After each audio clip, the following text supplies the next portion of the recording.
یہ بچہ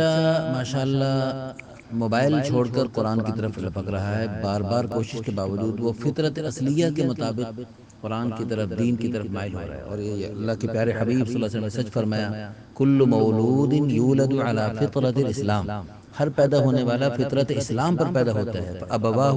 یحودانہ او ینصرانہ او یمجسانہ، پھر اس کے والدین، اس کا ماحول اس کو یہودی، عیسائی، مجوسی یا ہندو، جیسے آج کل ہندو بنا رہے ہیں، تو اس طرح بناتے چلے جاتے ہیں۔ تو اللہ پاک ہم سب کو توفیق عطا فرمائے، اپنے بچوں کو بچپن سے ان کی فطرت اصلیہ کو مسخ نہ کریں، اور ان کی فطرت اصلیہ جو اسلام ہے اس کی طرف متوجہ کریں، اور اس کی طرف ان کو لوٹائیں، اس کی طرف بھرپور کوشش کریں بچپن سے ہی، تاکہ اصل فطرت کی طرف چلتے چلے جائیں۔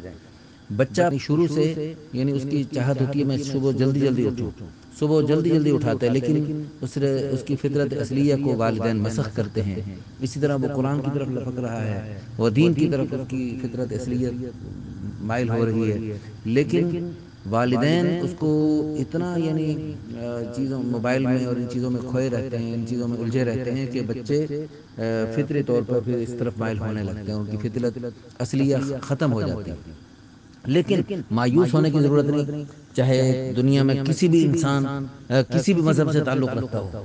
ہے جی، وہ فطرت اصلیہ اس کی دب چکی ہو، لیکن کل شیء یرجع الی اصلہ، ہر چیز اپنی اصل کی طرف لوٹ سکتی ہے، اور اس کی فطرت اصلیہ کو جگایا جا سکتا ہے۔ الحمدللہ دعوت تبلیغ کے نام سے یہ مبارک محنت جو ہو رہی ہے، پوری دنیا میں لاکھوں غیر مسلم اسلام میں داخل ہو چکے ہیں، کروڑوں نام کے مسلمان کام کے مسلمان بنتے چلے جا رہے ہیں، ناچنے کودنے والے، کھیلنے کودنے والے ماشاءاللہ بدلتے سدھرتے سنورتے جا رہے ہیں، نہ صرف خود سدھر سنور رہے ہیں بلکہ کتنوں کے سدھرنے کا سنورنے کا ذریعہ بن رہے ہیں۔ اللہ پاک ہم سب کو بھی توفیق عطا فرمائے، اصل فطرت کی طرف اپنے بچوں کو اور اپنی نسلوں کو لگائیں، لیکن جن کی فطرت اصلیہ